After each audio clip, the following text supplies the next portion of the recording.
Good morning. Booker Prize 2021 shortlist Absorbing Global Stories of Life and Death.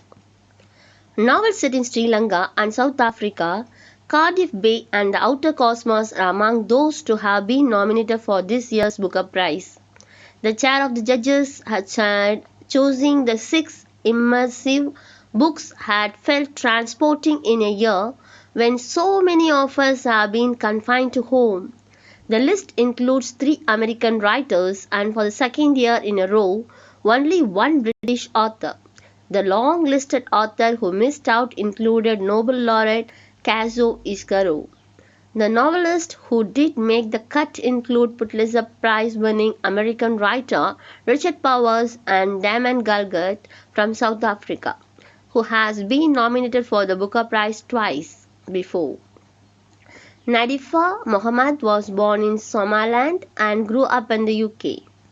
The prestigious British-based $50,000 award is open to any authors writing in English, and the scarcity of UK authors was just a coincidence according to one judge. While judging the Booker Prize, we look at not just what the writers are saying, but how they are saying it, and therefore nationalities do not really matter, said Barack Obama, who is on the panel 6 years after being shortlisted twice himself. Last year, the soul of British Representative Douglas Stewart went on to win. This year's British Somali Nadifa Mohammed is nominated by her third novel, The Fortune Man. The nominees is full. Anuk Aruprakasan, A Passage North. In his second novel, the Sri Lankan author explores the lasting effects of the trauma and violence of the country's civil war and a past love affair. We felt that he was talking on with great seriousness this question of how can you grasp the present while also trying to make sense of the past, said Judge Hatia Harad. Damon Galgut, The Promise. The South African writer's ninth novel follows a white family over the decades from the apartheid era. The ultimate question that the novel asks is justice, true justice possible in this world? Obama said, if it is, then what might that look like? Patricia Luckwood, no one is talking about this. This is the first novel by the American poet and memoirist. It follows a woman captured into social media fame told using what Booker Judge Rowan Williams describes as the unpromising medium of online parallel. When reality impinges on his online existence, it ends up being a story with intense emotional emergency and then truthfulness, he said.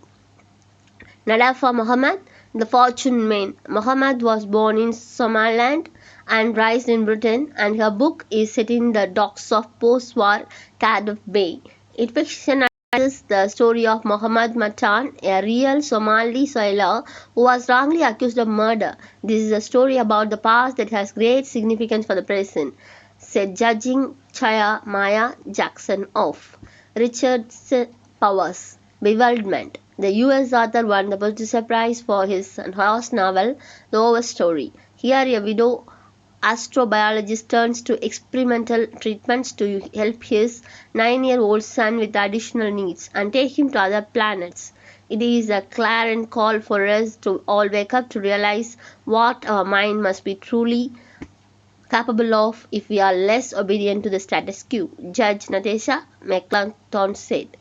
Maggie Stepford, Great Circle, another American author, Shepard's third novel intertwines the story of a daring post-war female pilot and a 21st century Hollywood actress who is trying to rescue her reputation by making a film about her.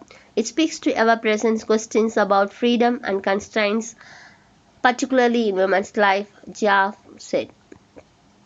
Janaf explained, our shortlist is impressive stories that can get absorbed in, voices that get inside your head, which feels quite reflexive of the experience of reading in lockdown.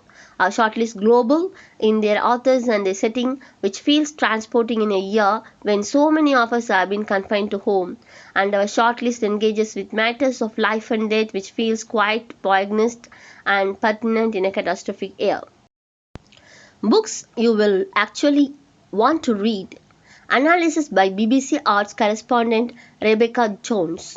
I like this list. It is serious, not showy, but features books you will actually want to read and will enjoy rather than books you feel you ought to read and might not enjoy.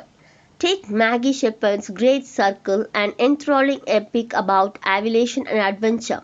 It is a big baggy blast of a book bugging with sex and drugs, taking in Prohibition era Montana, war time Alaska, present day Hollywood, painting and physics. I loved it.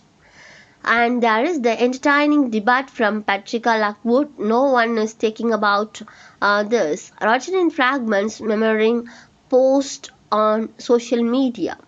It initially appeared statistically experimental before becoming a much more conventional and poignant story. Anik Arulpragasm's A Passage North is the most challenging book, and some readers may find it frustrating.